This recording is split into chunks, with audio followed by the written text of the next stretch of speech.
नमस्कार दोस्तों। जैसा कि मैंने आपको पिछले वीडियो में बताया था, चाइना की और कह सकते हैं भारत की दोनों सबमरीन के बारे में कंपैरिजन किया था, जिसमें मैंने आपको बताया था कि चाइना के पास टोटल 79 सबमरीन है और वहीं भारत की बात करी जाए तो भारत के पास मात्र 18 सबमरीन है। ऐसे में अगर भारत का मुकाबला चाइना से होता है तो क्या भारत के पास कोई ऐसी टेक्नोलॉजी है या कोई हथियार है जिससे कि भारत इस सबमरीन को पूरी तरीके से मार सकता है? जी हाँ, भारत के पास दो ऐसे एयरक्राफ्ट कैरियर हैं जिससे कि भारत कह सकते हैं, ये कह सकते सबमरीन को, जो सबमरीन के मामले में है बात करी जाए चाइना से, तो बहुत ही ज़्यादा आगे है एंटी सबमरीन टेक्नोलॉजी में। सबमरीन की बात कर लीजिए तो हालांकि सबमरीन के मामले में भारत भले से ही बस चाइना से पीछे है, लेकिन एंटी सबमरीन टेक्नोलॉजी में भारत कह सकते हैं कि चाइना से बहुत ही आगे है। अब बात कर लेते हैं भारत की कि भारत जो है ये कौन से विमानों का इस्तेमाल करता है सबमरीन को मारने के लिए। चाइना की किसी भी सबमरीन को भारत चाहे तो आसानी से अटैक करके मार सकता है। सबसे पहले बात कर लेते हैं हम P-8I पोसाइडर विमान के बारे में, जो कि कह सकते हैं अमेरिका की बोइंग कंपनी ने इसे बनाया है। इसकी बात कर ली जाए तो यह एक मल्टी मिशन कह सकते हैं मैरीटाइम, यह एक एयरक्राफ्ट कैरियर है जो कि किसी भी ऑपरेशन को अंजाम दे सकता है। पानी के अंदर चल रही किसी भी प्रकार की सबमरीन को यह आसानी से डिटेक्ट करके मार सकता है। वहीं दूसरे एयरक्राफ्ट की बात करी जाए तो दूसरा एयरक्राफ्ट नहीं, हालांकि हेलीकॉप्टर है, रोमियो MH-16 हेलीकॉप्टर के बारे में तो आपने सुना ही होगा। भारत ने इसके सबमरीन मारने के लिए कह सकते हैं सबमरीन हंटर भी इसे कहा जाता है, क्योंकि यह पानी में चल रही किसी भी तरह की सबमरीन को आसानी से डिटेक्ट करके मार सकता है। यह दोनों ही जो फाइटर हैं हमारे, तो कह सकते हैं, तो ये जो दोनों हैं ये कह सकते हैं कि एक तरह से कह सकते हैं टॉर्पीडो मारने में बहुत ही सक्षम होते हैं। लेकिन सबसे बड़ा सवाल ये उठता है कि अगर ये एयरक्राफ्ट कैरियर या हेलीकॉप्टर है तो यह किसी भी पानी में चल रही सबमरीन को कैसे डिटेक्ट कर सकते हैं और यह कैसे किसी भी सबमरीन को मार सकते हैं।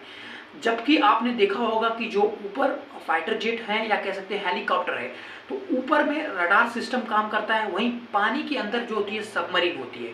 तो पानी के अंदर किसी भी सबमरीन को या कैसे जान लेते हैं, तो वो थोड़ा हम समझ लेते हैं। तो इन दोनों ही एयरक्राफ्ट की बात कर ली जाए, हम P-8I पोसाइडर के बारे में बात कहा जाए तो पोसाइडर, इसके पास एक कह सकते हैं कि लॉन्चेबल सोनार होता है, सोनोवाइस होता है। सोनोवाइस का काम ये होता है कि ये कह सकते हैं कि पानी के अंदर सोनोवाइस छोड़ता है, जिससे कि यह पानी के अंदर जाने के बाद ये पूरी तरीके से डूबता नहीं या पार्शियली तरीके से डूबता है, और उसके बाद उसमें लगा होता है सोनार। वो सोनार क्या करता है कि कह सकते हैं अलग अलग सोनार की अलग अलग रेंज होती है। जैसे इस सोनार की रेंज अगर 35 किलोमीटर तक है तो यह 35 किलोमीटर तक रेडियस पर कोई भी तरह की स्पीसीज यानी कोई भी सबमरीन हो उसे आसानी से डिटेक्ट कर सकता है, और ये इंफॉर्मेशन पोसाइडर विमान में उड़ रहे कह सकते हैं जो उसका कंट्रोलर है उससे यह इंफॉर्मेशन सेंड कर सकता है, जिससे कि हमें पता चलता है कि सबमरीन का एग्जैक्ट पोजीशन कहाँ पे है। और अगर जैसे ही हमें सबमरीन का एग्जैक्ट पोजीशन पता चलता है, वैसे ही पोसाइडर विमान के पास होता है उसका कह सकते हैं कि जो एंटी किलिंग के लिए जो मिसाइलें रखी रहती हैं, टॉर्पीडो मिसाइलें लगाई जाती हैं। ये टॉर्पीडो मिसाइलें पानी के अंदर किसी भी सबमरीन को यह आसानी से मार सकती हैं। तो पोसाइडर का काम होता है कह सकते हैं कि वह जो लॉन्चेबल सोनोवाइस डालता है उसके जरिए हम पता कर लेते हैं कि कोई सबमरीन इससे कितनी दूरी पे है, और उसके जरिए हम कह सकते हैं कि किसी भी सबमरीन को आसानी से मार सकते हैं। हालांकि भारत के पास यह एंटी सबमरीन की टेक्नोलॉजी है। वहीं दूसरे रोमियो MH-16 हेलीकॉप्टर की बात कर ली जाए तो same as it is concept की तरह यह भी काम करता है, जो कि कह सकते हैं, हालांकि इसके पास एक और एडवांटेज होता है, इसके पास दो तरह के सोनोवाइस होते हैं।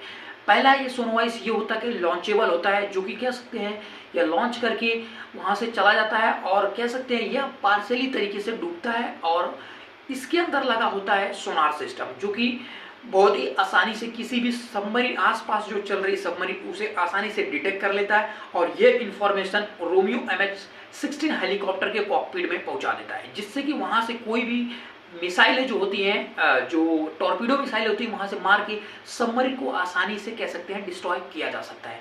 तो ये सेम एज इट इज होता है, P-8I पोसाइडर की तरह भी यह भी काम करता है, लेकिन इसका एक एडवांटेज और है कि यह कह सकते हैं कि यह लॉन्चेबल और ड्रॉपेबल दोनों प्रकार का सोनोवाइस डाल सकता है। अब ये लॉन्चेबल ड्रॉपेबल क्या होता है थोड़ा वो समझते हैं।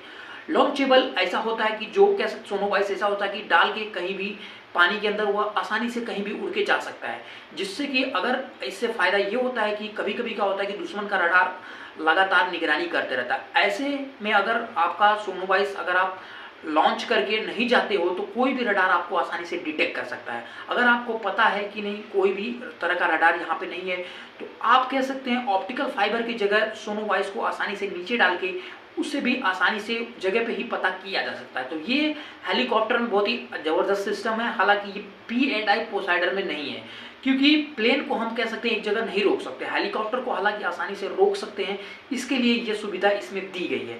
या दोनों ही एयरक्राफ्ट फाइटर्स की बात कर ली जाए, जो एयरक्राफ्ट है दूसरा एक हेलीकॉप्टर है, तो कह सकते हैं ये दोनों ही बहुत ही ज़बरदस्त हैं, जो कि सबमरीन के मामले में यह कह सकते हैं एंटी सबमरीन की टेक्नोलॉजी इनके पास आसानी से है, या किसी भी तरह की सबमरीन को आसानी से डिटेक्ट करके मार सकते हैं।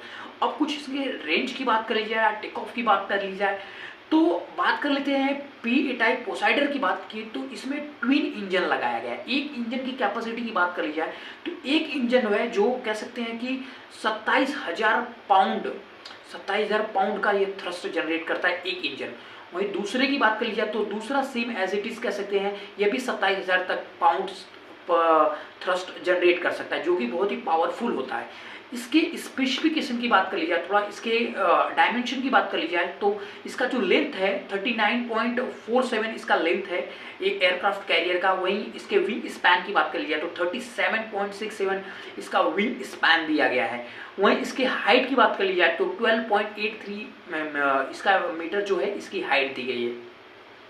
कुल इसके टेक ऑफ वेट की बात कर ली जाए कि यह कितना तक कह सकते हैं लिफ्ट कर सकता है, टेक ऑफ वेट इसका कितना है कि कितना यह लेके उड़ सकता है, उड़ने में सक्षम है ये। तो 85,000 से 86,000 kg तक यह वेट आसानी से कह सकते हैं लिफ्ट कर सकता है। वहीं स्पीड की बात कर ली जाए तो इसकी जो स्पीड है 789 किलोमीटर पर आवर की इसकी मैक्सिमम स्पीड है। वहीं रेंज की बात कर ली जाए तो यह 1200 से प्लस नॉटिकल दूरी तक यह सर्वलांस कर सकता है, यानी कि अप्रॉक्सीमेट 2200 से 2300 किलोमीटर तक यह कह सकते हैं सर्वलांस कर सकता है।